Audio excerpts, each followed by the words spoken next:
This is Eitan Weinstein. And I'm Naor Menninger, and you're listening to Two Nice Jewish Boys. In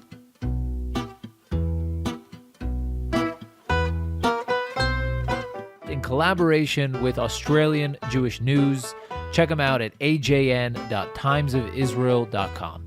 Also in collaboration with Arutz Sheva, israelnationalnews.com.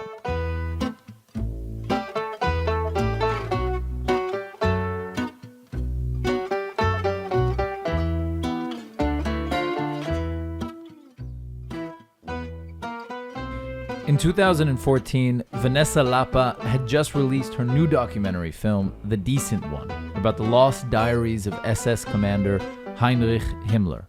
Diaries which miraculously landed in her hands.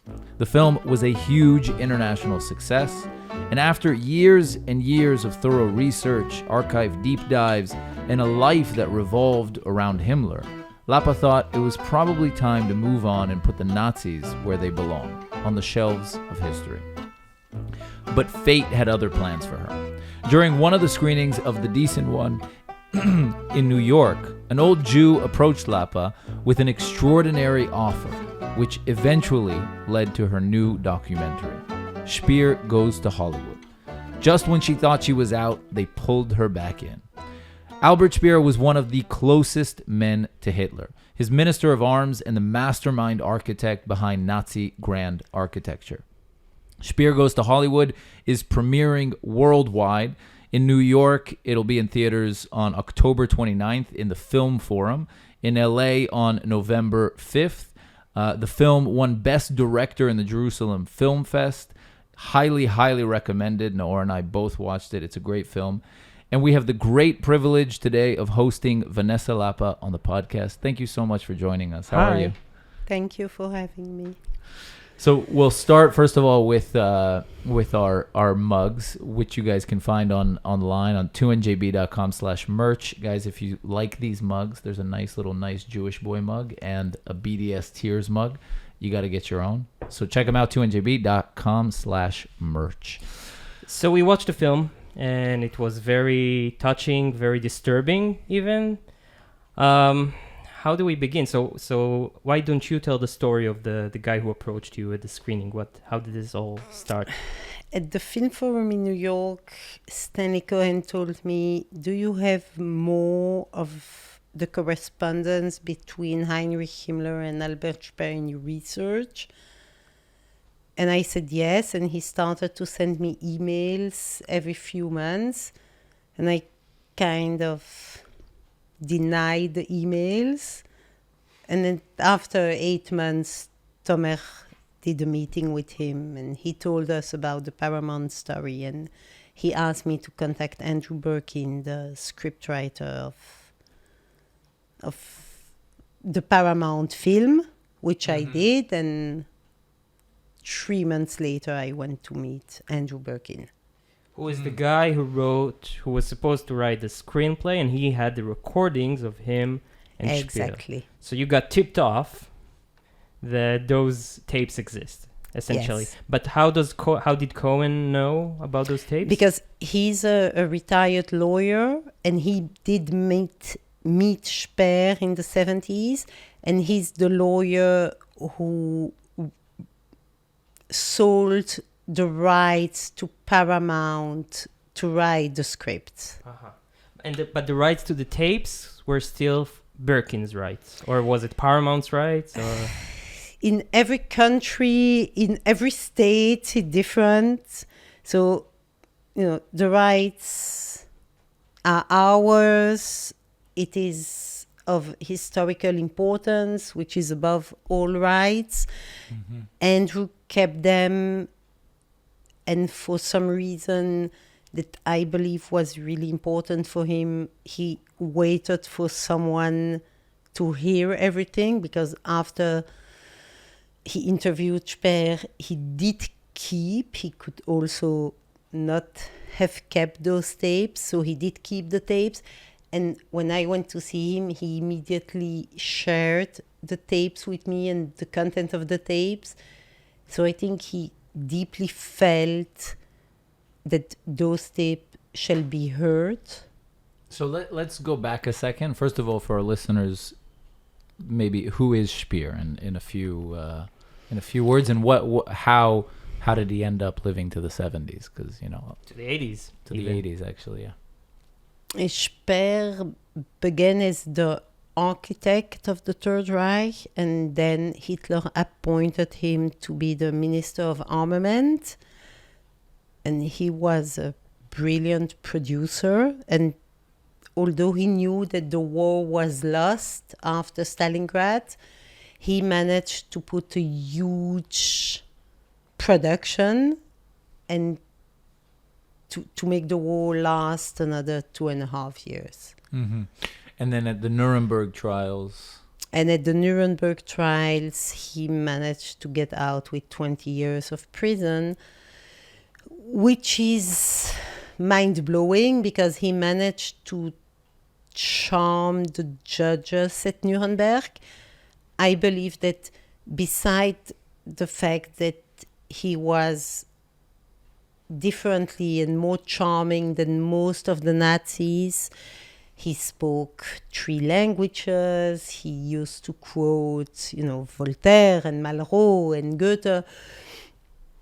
During the Nuremberg trials took place 3 weeks before the Cold War started, and Speer, who was the Minister of Armament, he did convince the German scientists to give their knowledge to the Americans and not to the Russians. Mm-hmm. Uh-huh. So I believe that this was a factor, Tipped the scales in his favor. but which to me at the end of the day says something about the juridical system Mm-hmm. of our days. So he ended up getting a 20-year sentence. Did he serve the entire 20 years? He did. And then I guess in 65 he was 66, released. 66 yes. he was released, and he lived out his life until late 80s, right? 81. The early 80s. So another 15 years. And then basically the film. Tell us, maybe give us in short the story of the film. Like, what is the premise of this documentary? I think that the premise of the documentary is that, although historians and biographers and people that are smarter and bigger than me, for some reason fell into his charm, to me, from the first or second moment, I don't believe a word of what he's saying. Mm-hmm.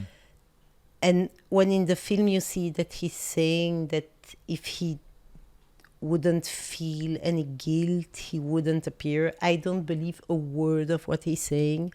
I think that the only thing that he's seeing is himself. Mm-hmm. He doesn't care about anyone. When in the film there is this Mephisto moment where, attracted to the devil, I'm not sure that Hitler is a bigger devil than he is. Mm-hmm. I did a film about Heinrich Himmler. If I had to choose to be in the line of Heinrich Himmler or of Albert Speer, I would have choose to be in the line of Heinrich Himmler. How come? Because you take your clothes off, you enter a shower, and after 3 minutes, it's over. In the line of Albert Speer, you go through humiliation, labor, hunger, and at the end, you die anyway. And you go through all this humiliation. Mm-hmm. Albert Speer is someone who didn't understand why shall we gas so many Jews and human beings when they are strong and they can be a working force. Mm-hmm. And Although many of the survivors today that still left, but even those who already died, many of them worked in forced labor, but then survived Managed to survive. and then formed a family. So there's also that, right? I agree with you, but if you and I would sit with them for dinner, I'm not sure that they mental, they mental and emotional and human suffer.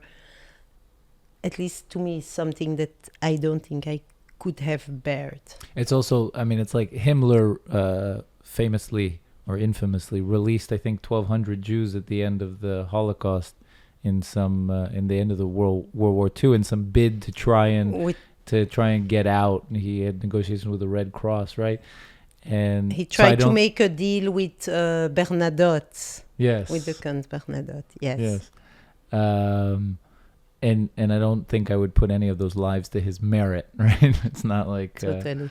But I just want to go back a second because I'm not sure it's clear to our audience the kind of what happens in the film. So the film is about these secret recordings between Speer and this scriptwriter, right? Yes. His name Birkin. again, Andrew Birkin, who apparently was like Kubrick's Wonder Boy protege. And they have these recordings where he's interviewing Speer in order to make a film for Paramount, right? Yes. About Speer's life. Speer had written an autobiography which had sold in the millions, and then he wanted to turn that into sort of a movie about himself. It's not him. It's Paramount Studios in Hollywood who wanted to make a film based on the book. They actually were the ones to reach out to him. Yes. Wow. That's pretty incredible. Weren't there Jews there all over the top in Paramount? Yes. So, I mean... Pretty weird. Listen, on the one hand, I believe that, a character like Albert Speer, the best friend of Adolf Hitler, is interesting to listen to, and that he should be able to write a book and to publish and to be interviewed. What is unbearable to me is that until today there is no preface to the book he wrote. So I can understand that Paramount Studios want to make a film based on his book.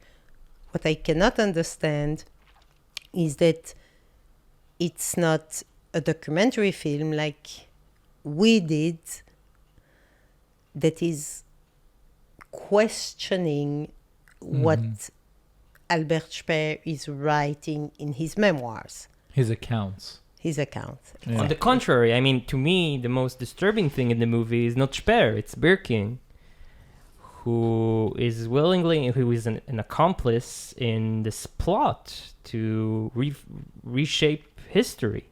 Willingly, it seems, I mean, that's my impression, my personal interpretation, he willingly takes part in the fabrication of history. Yeah, there's so many like creepy quotes there where he even says, I don't think facts really even matter. No, and he goes, no, that's maybe not Mauthausen, maybe you want, like, he's so, he got into this mental state of complete, like, he's... It's almost like Stockholm Syndrome. Yeah. Submissive.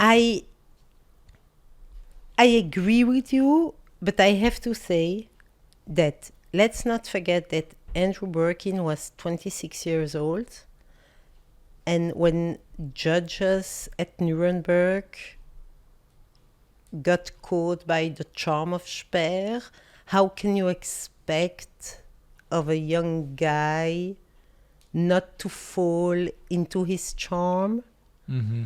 So, if we analyze it, I think that the problem is probably for the media in general, whether it is film or news, for financial reasons to cooperate blindly with publicists and with perpetrators without giving it any context, because it's very easy to send a 26-year-old guy and interview Albert Speer.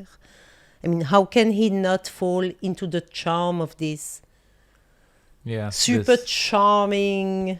Did he ever, when you talked to made him... a pudding. I mean, Yeah, he made lunch. But did you talk to him? Like, he's still Yes. alive? Yes. So does he regret his approach in retrospect?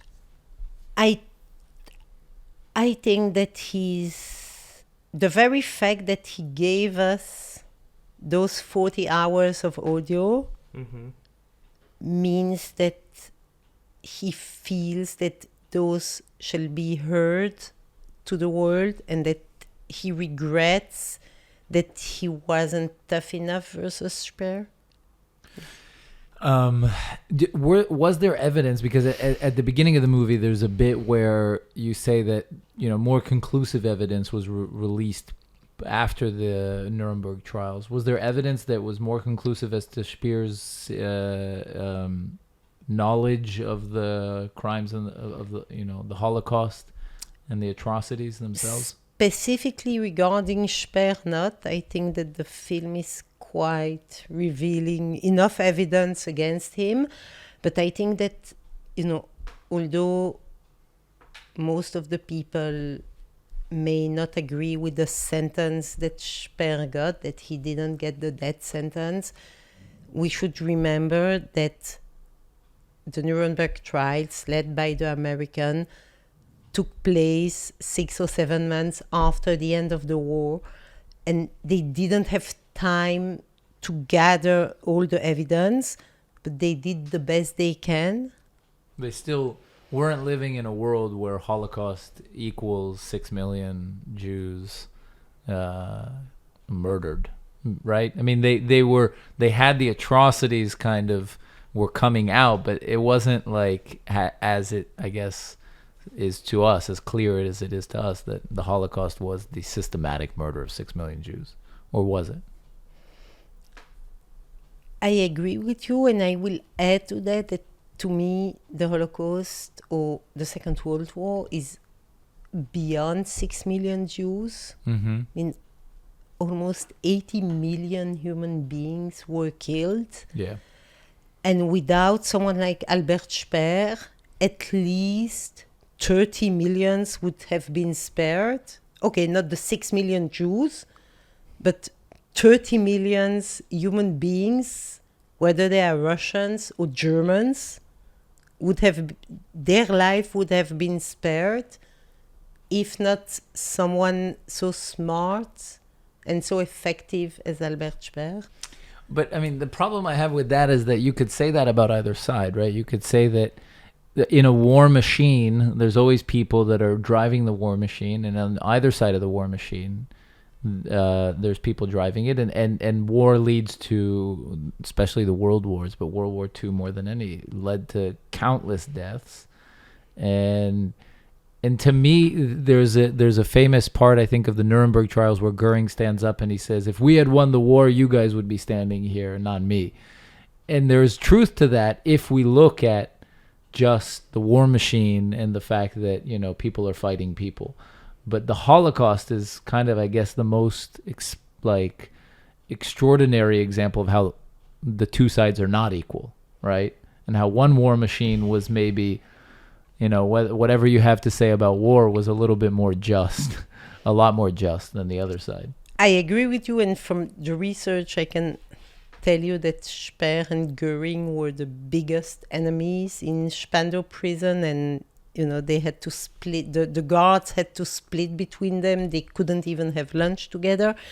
And coming back to the Holocaust and the Jews, I do agree with you that there was a systematic, specific hate against the Jews that is unusual.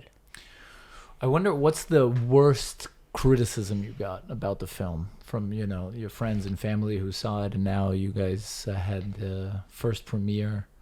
I don't know if there was enough time for you to hear any criticism. In Israel, there's always enough time for criticism. I'm sure someone immediately came up to you. Yeah. Exactly. So there were very few screenings, and we got only very, very good reactions.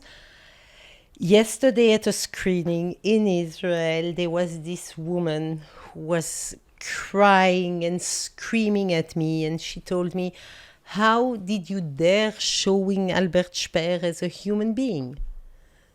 And I said, everything I have is archival material and original audio, so I'm showing him just the way he was. And she said, he's a monster. And he's not a human being. So I tried to tell her that he's a human being who did monstrous choices, but he's a human being like you and me. And to her, it is something that she couldn't grasp, and she was crying and screaming. Was she a survivor, or was she Daughter of survivor. daughter of survivor? So there's kind of the inherited trauma. I guess. On the other hand, 3 weeks ago, there was a survivor who told me that this is Yeah. the best and most amazing film about the Second World War that he ever saw. Yeah. Did you have qualms about doing a film like? I mean, you had previously done it about Himmler, so maybe the question's more fitting for that film. But just in general, do you have qualms about creating films like these about these people? I think it's extremely important, because I think that those people are people like you and us, you and me, and that they are all over in every country, in every political system, and without realizing how human and how like you and me they are, history will repeat itself. To go back to that lady's criticism, I agree with you completely. I don't subscribe to those who say that those weren't people. I mean, I think it's a dangerous thought, right? To say those weren't humans, because that's the whole point, that they were. But don't you feel like when Israelis see such a movie, right? We're very educated, relatively, about the Holocaust. I do wonder, though, if someone who knows very little about the Holocaust, how he might experience that film, because in the end you gotta make compromises, right? How much context do I give? How much? So that might be a challenge for you. I'll give you that one. I agree, and although I'm the director of the film, I agree, and I think that this isn't the first Holocaust film that someone shall see, and if it's the first one, there shall be, Q&A or an introduction and then an explanation. But these are my artistic choices, not to have talking heads, not to have survivors on the one hand and historians on the other hand. Survivors telling their stories, and historians saying that those people were the bad guys, and it's difficult to grasp. And I agree with you, it shouldn't be the first Holocaust film to see in high school. I have a technical question, but the voices, the most of the voices is not actually their voices. It's dubbed, right? And why'd you make that choice? For two reasons. After Tomer, the sound designer, Tomer Eliav, cleaned or tried to clean those recordings from 45 years ago in order for us, the content team, to understand what has been said. He managed to do it up to a certain extent. But you need to understand that those discussions took place over 3 months, and they start the discussion like we are now with the tape recorder, and then let's assume we are going on the terrace, but the tape recorder still stands at the same place, and then we are going to the kitchen, and then we are going out to have a drink or for lunch, and then we take the tape to the car, and then there are a lot of birds. So it's just impossible. If it was 5 minutes of the film, it would have been okay, but for 90 minutes, it's just, I see. It takes all the experience out. But what I can tell you, and I stand behind it, and I can give it to you to listen, is that every breath, every laugh, every word is 100% accurate. And the intuitions also? Everything. So you gave the actor the line, and he needed to more replicate or it. less. It's deeper than that. we looked for a not famous actor that is today the same age that Speer was when he spent the time with Andrew, that is coming from the same area with the same accent, and he spent 5 months learning, the character and listening to the audio, and only then he came to Israel to record. And how long did it take you to record them? 5 days, 6 days. It's amazing because honestly, it's you hear one-on-one. His voice. Yeah. Every breath. Because you hear Speer's actual voice in the film from other interviews in the beginning, and then you hear this, and we didn't realize until the end that it wasn't actually his voice. Yeah. You also don't. You're also playing a trick by not revealing it in the beginning. And I came out as an idiot because Eitan was like, "Hey, those are the real recordings," and I'm like, "Of course they are." And then I felt like an idiot. No, you're not an idiot. Don't tell him that. No, you're not an idiot at all. And the artistic director of the Berlin Film Festival, he's the one who told me, put the voice thing at the end, because it is so accurate and everything is so documentary. For the viewer, it only immensifies. If you would have put it in the beginning, it distances, but there is no reason to distance, because I heard the original and I trust you and I know how accurate it is. So there is no reason to be distantified. It's, for the film. Can you tell us about the first time you get the recordings and you start listening? What does it feel like? Horrifying. Did you get them? Okay, tell us the situation. So you met with Birkin. It took you a few times. I met with Birkin for 24 hours and I heard Speer 5 minutes, and then gave you like a teaser.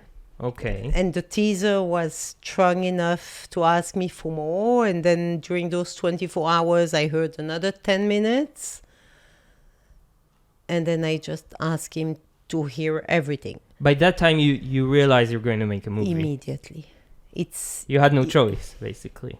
No choice, because on the one hand the curiosity, the human curiosity, and on the other hand, the responsibility that there must be something there that the world shall know.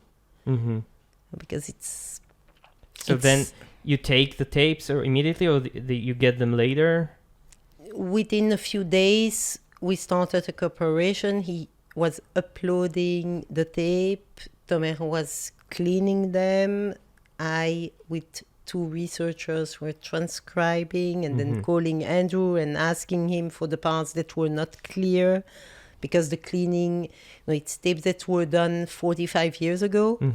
And it's 40 hours? 40 hours. Okay. And out of the 40 hours, I guess we hear in the movie like less than an hour, 90 minutes. So what are some of the interesting parts that were left out? It's amazing that you're asking this to me, because yesterday Udi Segal, the anchorman of Channel 13, asked me the same thing. To me, the most interesting part that was left out is all the part about Lenny Riefenstahl. And we studied film in film school in year 1. They show us winning of the, how do you call it in English? Of the will. Triumph of the will. Triumph of the will. And you learn it in film school. So what did he have to say about Lenny? The reason that it was left, that, I decided to leave it out, is because, you are a film student and you are a film student, but you need to explain who is Lenny Riefenstahl, and without having the necessary background on Lenny Riefenstahl, you cannot understand up to what extent what he's saying to Andrew about Lenny Riefenstahl is amazing. And from what I know, there are 2 characters in film that you don't have to explain, and it's Jesus and Adolf Hitler. Mhm. And all the other ones you have to explain. And to explain Lenny Riefenstahl would have taken another 35 minutes. What does he say about her, though? To those who don't know, she was the filmmaker of Hitler, basically. They were very close. They were very close friends. He's telling Andrew... How close? Who knows? The $1 million question. He says that one day he got to her home and she was with a suit that was half open and he was attracted. But on the other hand, she had some lesbians attraction. They were close. Professionally, they were close. The gossip part of what he's saying to Andrew is interesting to you and to me, but to the wide audience. Does he talk about because what is his creation, the buildings, they would have been worth so much less without her, right? Because so this is their professional cooperation, and obviously she filmed and helped him to create and yeah. But again, I don't think that in the film you need to know who Lenny Riefenstahl is to understand how a megaloman he was. With the shots that you see when Andrew is asking him, what is the average man supposed to feel when he is in your buildings? And Albert Speer is saying, nothing. No one needs to know. No one cares about the average man. Exactly. We're dealing with more than average men. Wow. Yeah, that's intense. So it's chilling. It's a chilling movie. Yeah. And to think about the whole premise of a film that should have been made. That's also very creepy. The whole idea of making such a film, and yet it came from Hollywood. So how did this crumble? You don't really explain in the movie. How did this project crumble in the end? Do we know? We don't know exactly because the people were then are not alive anymore. Birkin was the script writer who was commissioned by a production company in London who was commissioned by Paramount. Some guy with half a brain walked into the room and was like, you guys are what? And then it ended. Totally. And I tried, we have the contract and we looked for, it was Frank Yablans and other people. They are dead today, so no one can know exactly. I know that Paramount wanted to make a film, and I understand that, let's imagine today that Yigal Amir, who murdered Yitzhak Rabin, is out of prison. If you're a big studio, wouldn't you want to make a film about him? ? You would, but you wouldn't have take his Yigal narrative. Amir, write the script. I agree.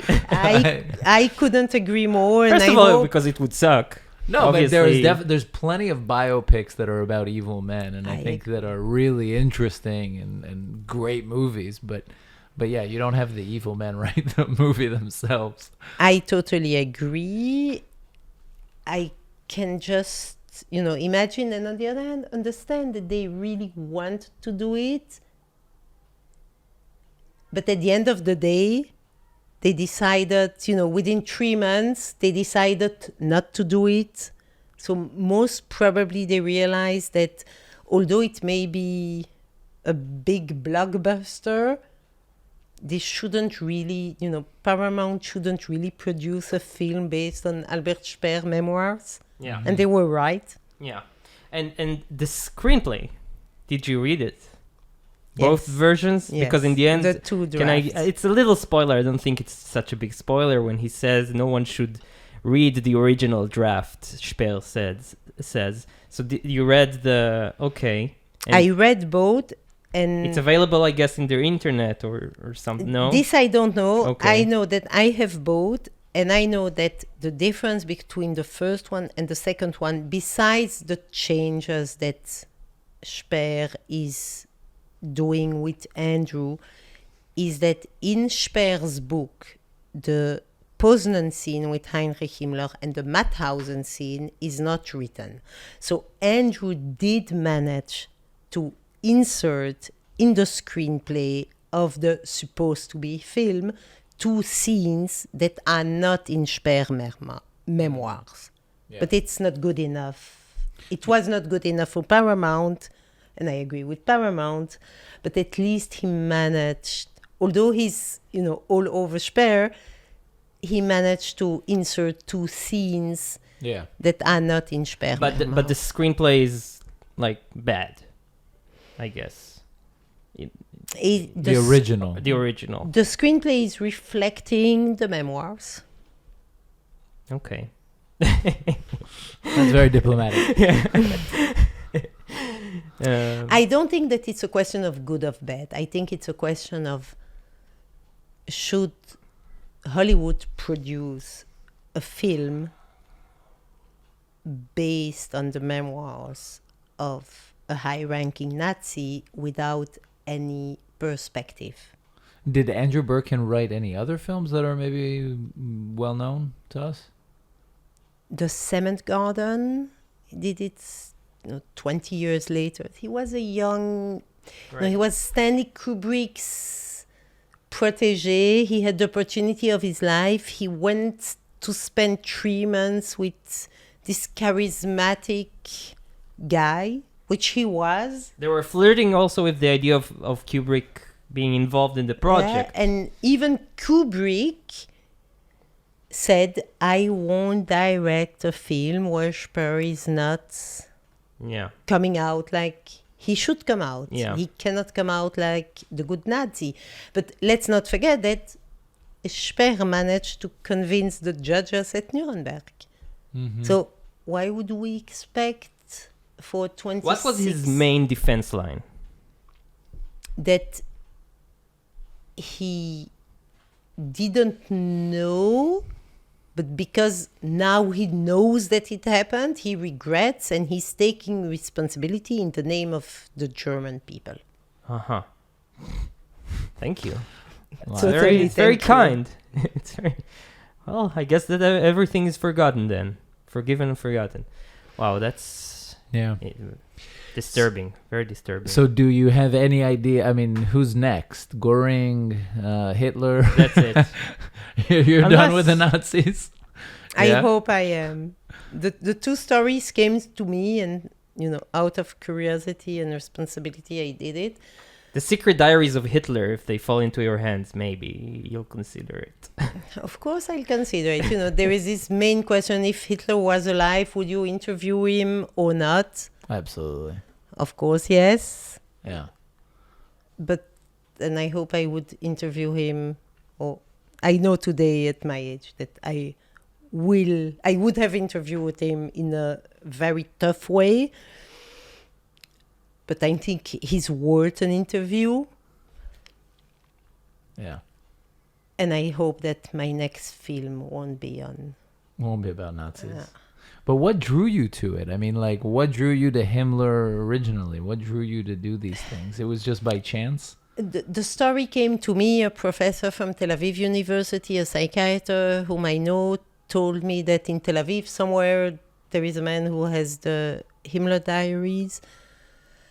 And out of respect for the professor, I went to see the diaries. And once you see them, the curiosity, my curiosity, at least as the 3rd generation of Holocaust survivors, what is interesting me more is the perpetrators than to hear again about the victims. And I say again, with kind of a shame, because I never wanted, I never asked my grandparents, and when my mother kept on talking about, the Holocaust and the Jews and the Nazis, I was rebellious against it.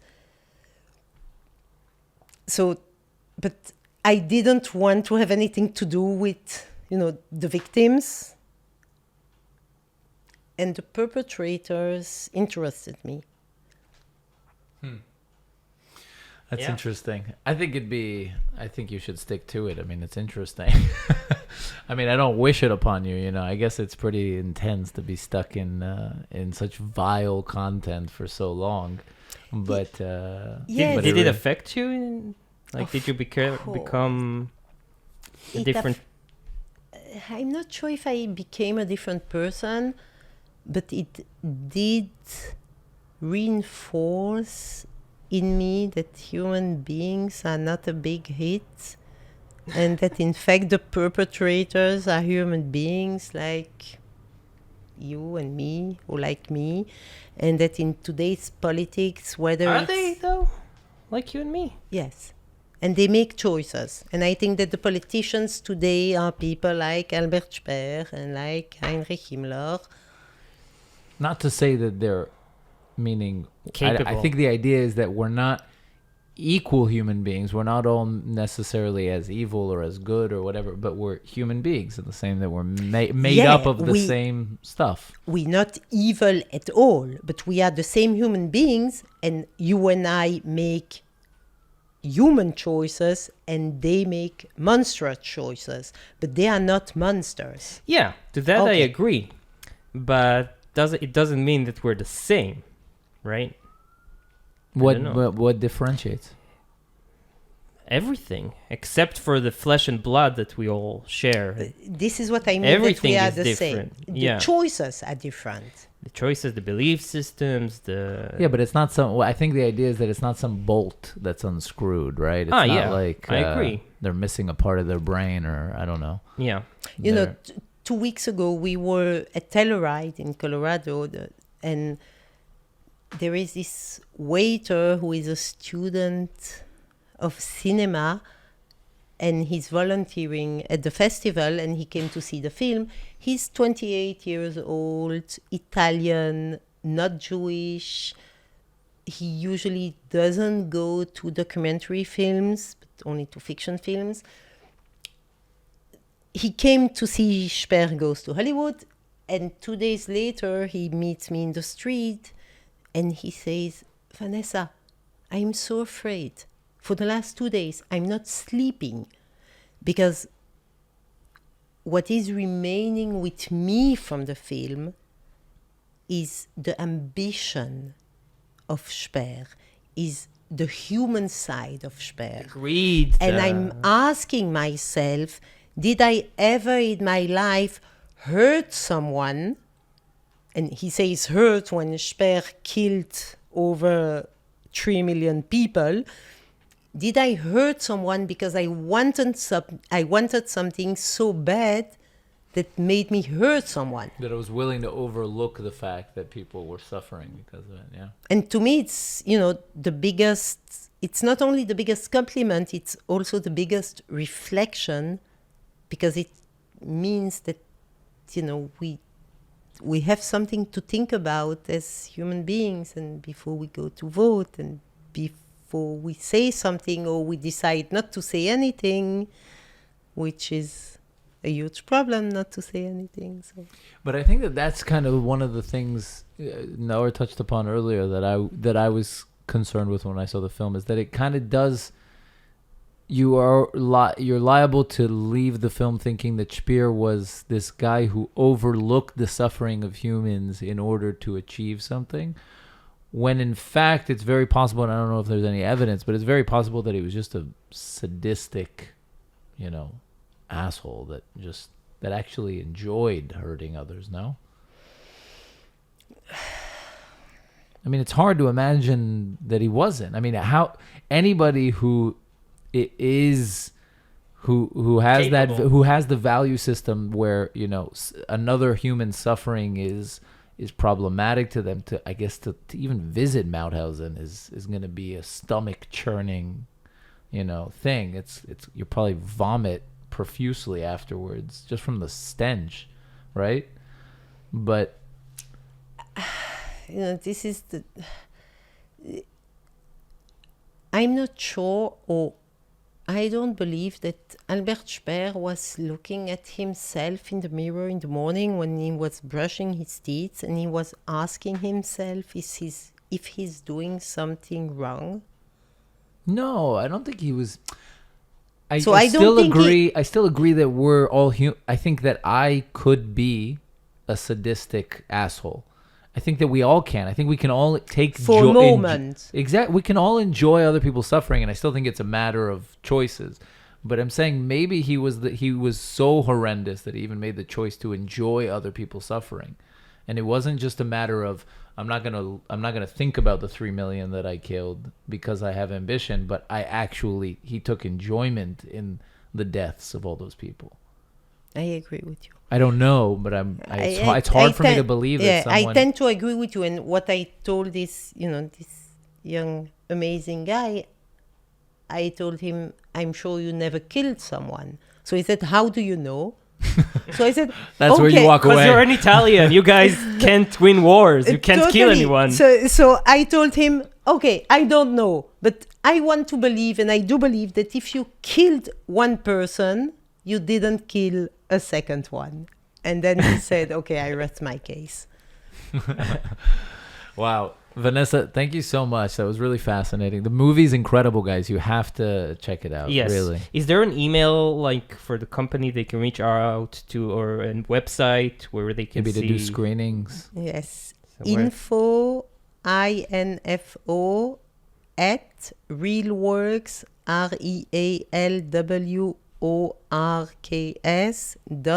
REALWORKS.BZ. Okay. We'll put BZ, BZ? Or- BZ. B from Barbara, Z from Zebra. Okay. Because Okay. the Americans, they don't I have any idea what apologize Z for means. my Belgian Like, who's Zed? accent. BZ. BZ. Okay, so we'll put the link, and that's an email address for information about screenings Yes. worldwide. Okay, do you give talks? Like, do you do screening events? Communities in Yes. states can reach out. How can people We reach out? do, and we have a publicist, an amazing publicist based in Los Angeles. Her name is Sasha Berman, Okay, and I can they give you can- all the details. And okay, we'll put the link. at Shotwell Media, Sasha is amazing, and she's our publicist, and she's the one who is taking care of all the press before New York and Los Angeles and San Francisco. But look up Speer Goes to Hollywood, and your first film, or the previous film, I don't know if it's your first one. Is that the first one? It's the first theater film. The first one was a About TV Ulmert. film about Ulmert. Which is The also s- interesting. Yeah. One day, yeah. So the decent one was my first. I hope he's not offended. Olmert. No, You he's made a movie about him, and then you made Himmler and Speer. It's like, he's in bad company. Totally in bad company. So the decent one is about Heinrich Himmler's secret diaries, and Speer Goes to Hollywood. So guys, check it out. And if you're in New York, October 29th at the Film Forum, and if you're in LA, the theater is Lemley Royal Lemley Royal on November in 5th. Beverly Hills. In Beverly Hills. Thank you so much for coming. It was fascinating. Before we go, Yes. Before we go, Arutz Sheva. we are this podcast is made in collaboration with Arutz Sheva. It's been a while since we recorded Yeah, this, so holiday it takes break. us a minute. Arutz Sheva, guys, IsraelNationalNews.com. Check them out. They have great content in English. If you want to keep up with the news in Israel, IsraelNationalNews.com. Also, the Australian Jewish news. Check them out at ajn.timesofisrael.com for the Australian angle on Jewish news. And last but not least, we accept donations. So please go to 2njb.com/donate and help us out. And also buy the mugs, 2njb.com/merch. And that is it. I Thank you want so a much. mug. Yes. I'll buy a mug. Oh, thank you. They're $400. No, I'm kidding. Thank you so I'll much. still buy one. Thank you. Thank you so much. Bye, guys. Thank Bye. you.